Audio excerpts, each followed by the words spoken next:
In a struggling urban area, a 22-year-old black college student juggled her studies with several jobs. During a children's concert, tensions flared when a Hells Angels member and his young daughter were denied entry by security. Despite public disapproval, she quietly enabled the little girl to experience the show. A white colleague reported her, leading to her dismissal. Yet from this small act of compassion, a wave of transformation began, opening unexpected doors for both families. Before we dive into this tale, tell us where you're tuning in from. We'd love to hear your thoughts. The dawn light barely kissed the weary rooftops of East Brookside, filtering pale orange into a modest apartment through cracked blinds, illuminating a worn linoleum floor. In the kitchenette, steam gently hissed from a kettle. Maya, barefoot, expertly flipped eggs in a pan long past its prime. From the tiny living room, the soft clink of her mother's spoon against a chipped ceramic mug provided a quiet rhythm. Maya's hoodie, softened by countless washes and night shifts, clung to her slender frame. Her movements were swift and practiced as always. Textbooks lay stacked on the counter, beside a crumpled time card and a nearly empty bottle of aspirin. There was no leisure, no space for rest. "Don't forget your lunch," her mother called, her voice raspy from a lifetime of inhaling cleaning chemicals. "I'll eat between shifts," Maya gently responded, tucking a granola bar into her bag. She kissed her mother's cheek, then paused momentarily, her hand lingering on the doorknob. "You okay, baby?" her mother inquired. Maya turned, offering a tired smile. "Just weary. Finals are next week, but I've got this." She never mentioned the overtime. He never did. By 9 a.m. the city park was buzzing. Bright balloons swayed above the entrance to the Children's Music Festival, pastel banners fluttering in the breeze. Giggling children raced ahead of their parents, tugging at sleeves and hands, cotton candy already dissolving on tiny fingers. Up front, the queue snaked towards metal barriers, where two staff members scanned tickets under a white canopy. Security guards stood at a distance, arms crossed, sunglasses low. Maya stood behind the scanner, focused and steady. Her thick curls were pulled into a tight bun, her oversized uniform polo tucked into faded black jeans. For 2 hours she offered polite smiles, nodded thanks, and listened to 100 tiny voices chattering about puppets and bubble machines. She didn't mind. There was a calming repetition to it, something grounding. "Hey!" A voice barked beside her.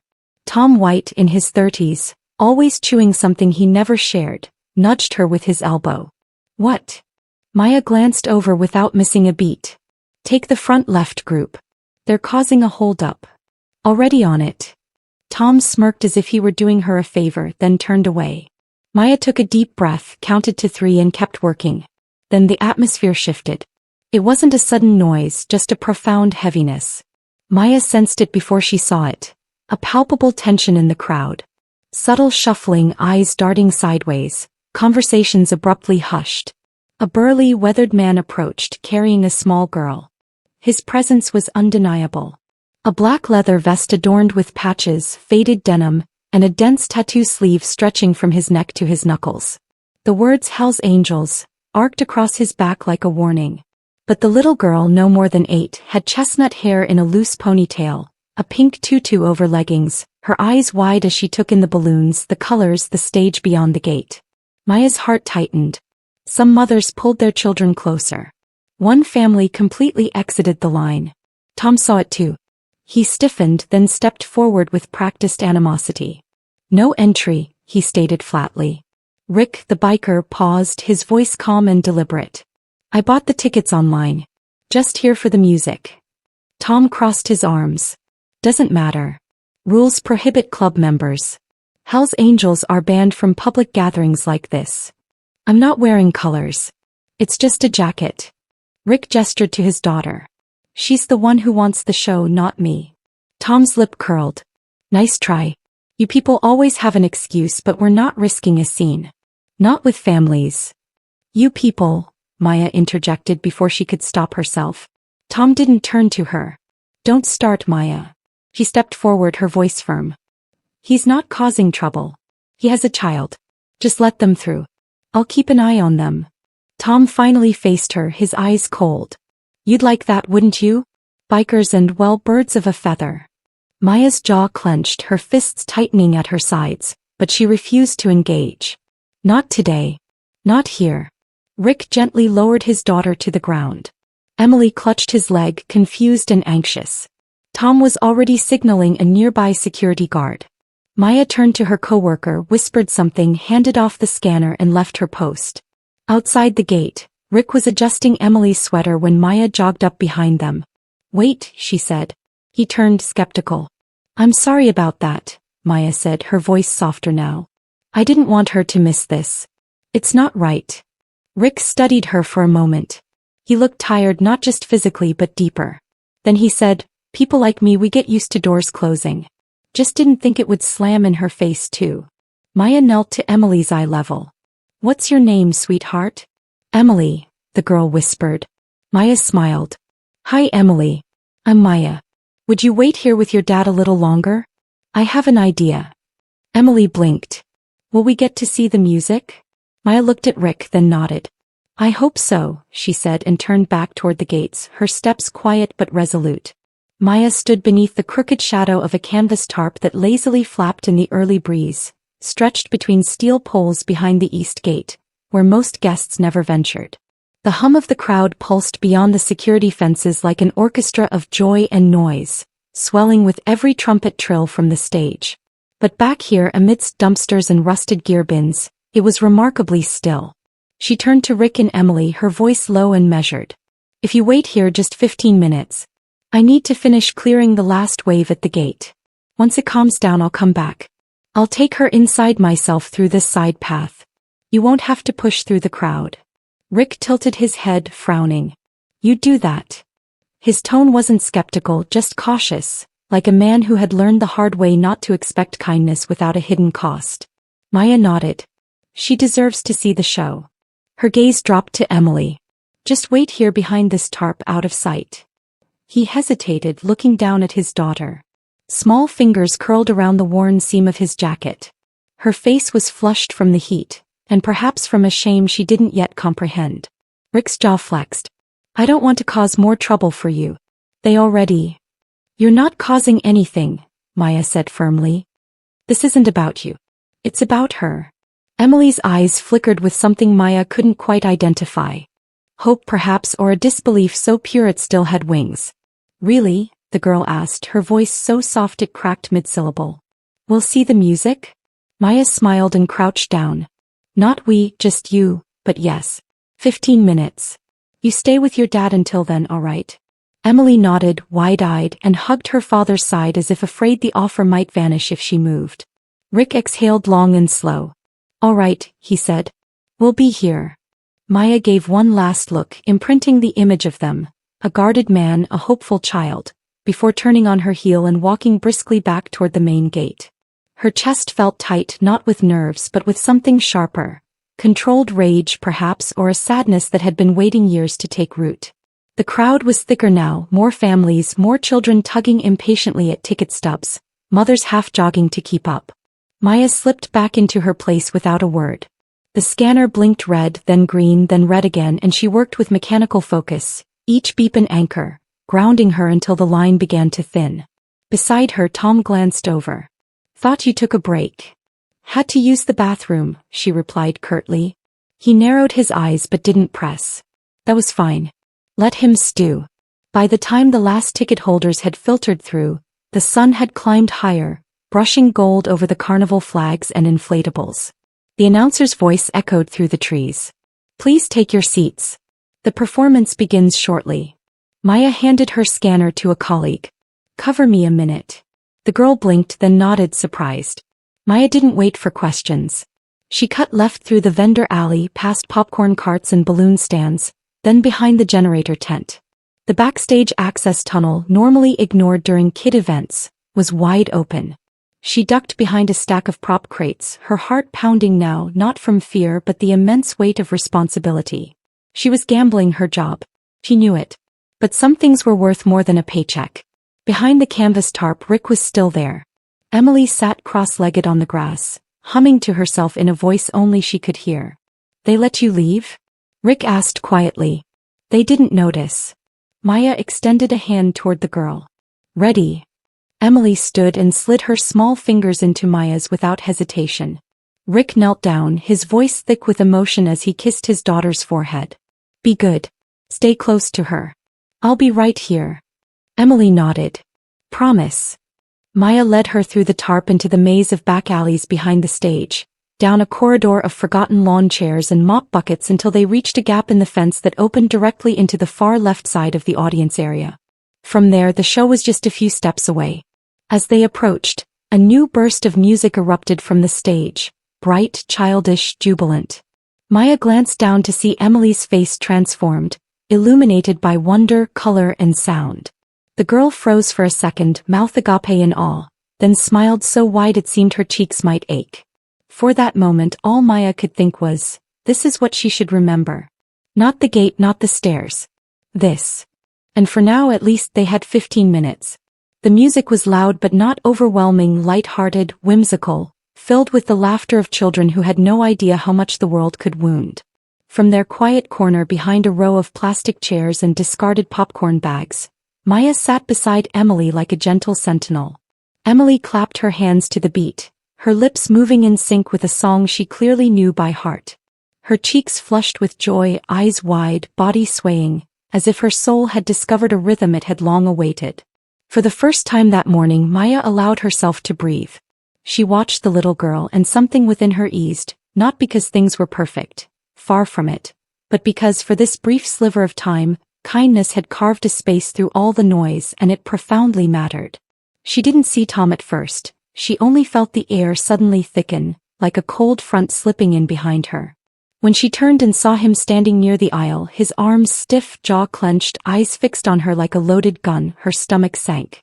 Time slowed. Emily was still softly singing, unaware.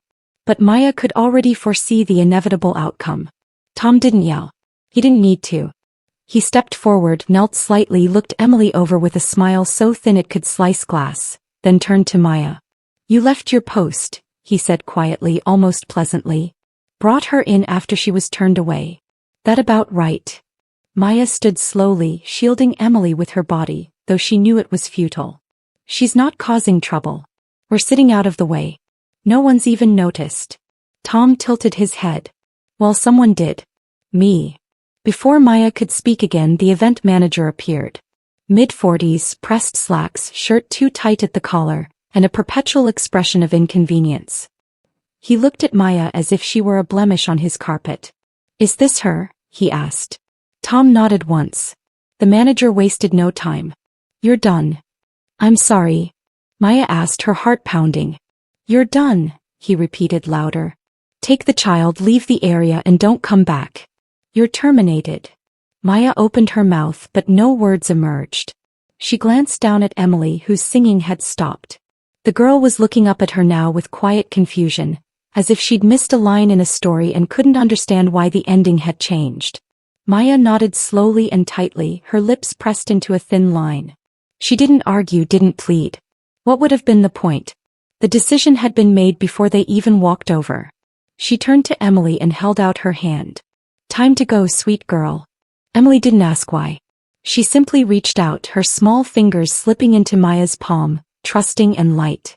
Together they exited the side aisle, back through the narrow corridor of tarps and crates and shadows, the music growing distant behind them. They returned to the tarp. Rick sat exactly where she'd left him, one arm draped over his knee, the other holding a half-empty juice box he'd bought for Emily. When he saw them, he stood up, brushing grass from his jeans. Maya bent down and smiled at Emily.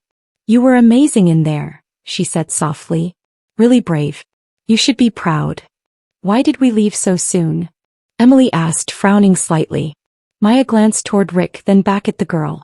The show ended early for us today, but you got the best part. Rick walked over, lifting Emily gently into his arms. Is she okay? He asked. She's more than okay, Maya said, forcing a smile. She's a star. Rick gave her a long, grateful but tired look. He had no idea what had just happened and she had no reason to tell him, so she didn't. She simply nodded, stepped back and watched them go. That night, in a small one-bedroom rental that still faintly smelled of damp wood and gasoline, Rick stirred a pot of spaghetti over a camping stove balanced on a folding table. Emily sat cross-legged on the couch, her hair damp from her bath, watching a cartoon with the sound low. The flickering light danced across her face. Dinner was quiet, not sad, just ordinary.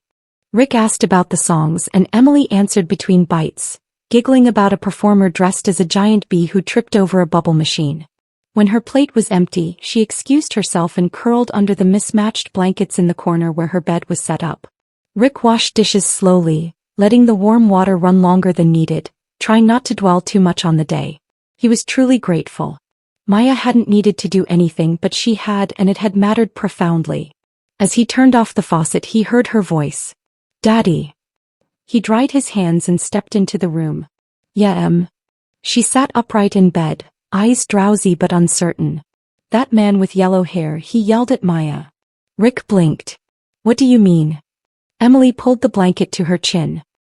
"He said she didn't need to come back tomorrow, that she broke the rules." Rick's breath caught in his throat. "She tried to say sorry," Emily continued, "but he just yelled more. I think she was sad." He stood still for a long moment. A clock ticked somewhere behind him. The cartoon had ended. Emily had already drifted back toward sleep. Rick sat down slowly at the foot of her mattress, staring at the floor. Every word landed like a stone in his chest. Maya had lost her job because of him, because she had tried to show kindness in a place that didn't allow room for it, and he hadn't even known. His hand tightened into a fist over his knee. He got up, walked to the small cabinet beside the front door and pulled out a dusty phone charger. It took him a few minutes to find the number. He hadn't used it in nearly 10 years. When it started ringing, his hand trembled slightly. He wasn't sure if he wanted it to connect, but it did. "Hello," came a deep voice, smooth and familiar. "Daniel," Rick said, a silence, then a long exhale. "Wow, it's been what, 8 years? More. What's going on, man? You okay?" Rick swallowed hard. "I'm not calling to borrow money or ask for a place to crash. I need to tell you something. Something that happened today." And then he did. Everything about the woman at the gate.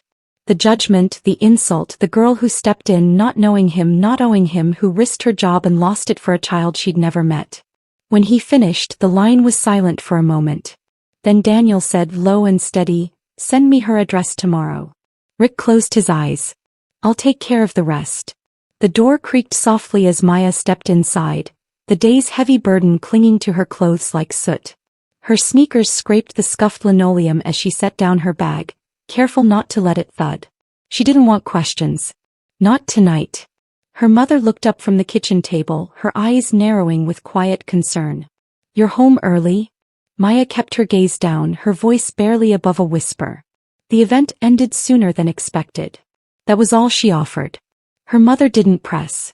She only nodded, her eyes lingering for a moment longer than necessary, then turned back to the bowl of soup in front of her. The silence that followed wasn't cold. It was the kind born from years of understanding what not to ask. In her bedroom, Maya shut the door with a gentle click. The small space smelled of paperbacks and lavender detergent. She lay on her side, hugging her pillow like it might hold her together. The tears came slowly without sound, sliding into the fabric beneath her cheek. Not from rage, not even grief, but from the kind of exhaustion only the deeply decent ever feel, the kind that comes after giving and losing and saying nothing. Outside the door, her mother sat quietly. She didn't knock, just spoke through the old wood with a kind of love only time can teach. "Don't burn yourself out trying to make the world better than it wants to be. Just finish school. Let me worry about the rest." Maya didn't answer. Not because she didn't hear, but because she did. The next morning, the sun was barely above the rooftops when a black SUV eased to a stop in front of their duplex. It looked out of place. Its paint gleamed. The tires didn't crunch, just rolled in like something from another life. Maya was brushing crumbs off the front porch when the driver stepped out. A tall man, mid-40s, wearing a pressed charcoal blazer, clean-cut but not corporately polished. There was kindness in the lines of his face, something deliberate in his walk. Not rushed, not entitled, just purposeful. He held nothing in his hands but carried a presence like a second skin. "Miss Carter?" he asked. Maya stood straighter. "Yes. My name is Daniel. I believe you met my brother yesterday." She blinked. "Rick." Daniel nodded. "And his daughter, Emily?" Maya's jaw tightened, bracing for some kind of complaint, some backhanded apology on behalf of a family embarrassed by a headline. But Daniel's eyes held no blame, only gratitude. "I came to thank you," he said. Maya stepped back, uncertain. For what? For doing something kind when no one else would. Her mother opened the front door, drying her hands on a dish towel, her eyes narrowing at the sight of the stranger. "Everything okay out here?" Daniel turned and greeted her with a small bow of the head. "Ma'am, you raised a remarkable young woman." The next few minutes blurred. He didn't make a show of anything. No grand speeches, no promises he couldn't keep, just clarity and action. He explained who he was, what he did, that he'd seen the footage, that he'd spoken with Rick, that he knew what Maya had risked and what she'd lost. Then he handed her a folder. Inside were documents for a full scholarship to a nearby university, a transportation stipend and living support. The pages felt heavier than paper, as if they carried a different life. Maya stared, her hands trembling. "I didn't help her for this." "I know," Daniel said. "That's why you deserve it." He looked around at the crumbling porch steps, the sagging gutter. "We'd also like to make some repairs here. Nothing flashy, just safer, warmer. You shouldn't have to choose between your education and your home." Her mother sat down without realizing it, the towel slipping to her lap. Her mouth moved, but no words came. Maya looked at Daniel, then down at the documents, then back at him. All she could say was, "Thank you." He nodded once. "You're welcome, and thank you for showing my niece a better world than the one she was handed." That same morning, across the internet, the storm began. A clip no longer than 30 seconds, grainy footage from a security camera, spread like wildfire. It showed Maya's soft protest, Emily's quiet confusion, the manager's cold dismissal, Tom's smirk. Some people called it soft-hearted disobedience. Others called it heroism. Some attacked Maya, of course, saying she violated protocol, that Hell's Angels didn't belong around children. But for every insult there were 5 voices in support. Hashtags began trending. Local news stations picked up the story. The event organizers scrambled to issue statements. Tom was placed on immediate suspension pending review. The manager refused comment, then went silent. One parent who had witnessed the scene in person posted a thread. "I watched a young woman stand up for a child she didn't know in a world that told her not to, and they punished her for it. If that's not broken, I don't know what is." At a country estate 2 counties away, a pair of elderly parents watched the video in their oak-paneled study, the screen casting pale light over polished floors and worn regret. Rick's mother covered her mouth. His father stood up and walked slowly out of the room. 10 minutes later she followed. They didn't say much at first. They didn't need to. By nightfall a message had been left on Rick's phone, short and trembling. "Come home. Bring the girl." And for the first time in years the door was open. The breeze that morning smelled like spring, earthy, warm, and faintly sweet with magnolia. A year had passed, but the air still carried the same quiet Maya remembered from that day, the one when the gates didn't open for everyone. Only now everything felt different. The house she returned to each evening was no longer crumbling or gray. The porch had been rebuilt, strong and level. The walls had fresh paint. The kitchen held new appliances that didn't groan when used, and her mother, God bless her, no longer dragged herself in at midnight covered in bleach and sorrow. Instead she worked part-time at the local community center, managing supplies, sharing warmth, teaching younger women how to stretch pennies into meals. There was peace there now, not luxury but dignity. And that was more than enough. Maya herself had changed too. The textbooks were heavier, but the pages didn't intimidate her anymore. She was now in her final year of social work studies, interning directly under Daniel's foundation. Every morning she sat in on meetings that planned real programs impacting real people. She listened, she spoke, she was heard. That alone still stunned her. But today wasn't about meetings or lesson plans. Today was about family. She parked beside a small auto garage tucked behind a diner at the edge of town. The scent of motor oil mingled with grilled onions in the air, oddly comforting. The garage door was wide open, revealing Rick underneath the truck, humming to himself as if he finally had permission to be content. Nearby, Emily sat on a stool too tall for her, swinging her legs and scribbling in a notebook that sparkled with unicorn stickers. When Maya stepped out of the car, Emily saw her first. She instantly dropped the notebook and ran full speed into Maya's arms, knocking the breath out of her. Maya. Maya. Maya laughed, pulling her close, surprised by how much the girl had grown in just 1 year. Whoa, you've gotten strong. What's in those arms, Bricks? Emily pulled back, her eyes shining. Guess what? For my birthday this year I got to see the whole concert. The whole thing. Maya blinked, then smiled. You did? Yep. Front row with real cotton candy.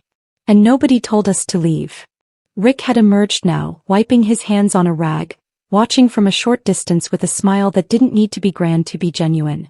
We got there early, he said. Didn't want to miss anything this time. Maya stepped forward, shaking his hand firmly. Looks like you're back on your feet. Something like that, Rick replied. My folks didn't say much. Just gave me the keys to the old place, a line of credit and one piece of advice. Don't waste it. Guess I'm trying not to. Emily tugged Maya's sleeve. Are you staying for lunch? Dad makes grilled cheese like really good now. I'll take your word for it, Maya laughed. But I have somewhere I need to be. Rick nodded. We'll see you around. Definitely, she said. She hugged Emily one more time and waved as she backed out of the lot, the engine humming beneath her hands, soft and steady. Later that afternoon, the Children's Music Festival returned to the same city park. New banners, newer equipment, but the same joyful chaos. Families streamed through gates held wide open, music blooming from the stage like confetti. This time the woman at the gate wasn't scanning tickets. She was standing on the stage. Maya wore a navy blazer over her pressed shirt, a lanyard around her neck that read Community Partner, Daniel Foundation. She didn't speak much, just smiled at the crowd, her eyes scanning row after row of squirming children, remembering what it felt like to sit outside the gates, watching joy from a distance. Now she was here inside, invited. A little girl in the front row looked up at her and grinned with missing teeth, clutching a stuffed giraffe. Maya smiled back, her heart swelling. The host handed her the mic, but she shook her head and gently pushed it back. She didn't need to speak. The moment didn't belong to her. It belonged to the kids laughing in the grass. To the fathers who could walk in without being judged. To the staff who learned to see with less fear and more heart. She stepped off the stage, standing at the edge of the crowd, watching as the music began, bright and loud and full of promise. The camera pulled back slowly, rising with the light, the sound of children carrying into the sky, and in the quiet of her thoughts a voice rose. Not every act of kindness gets rewarded. But sometimes it changes a life. Sometimes it changes many. Join us to share meaningful stories by hitting the like and subscribe buttons. Don't forget to turn on the notification bell to start your day with profound lessons and heartfelt empathy.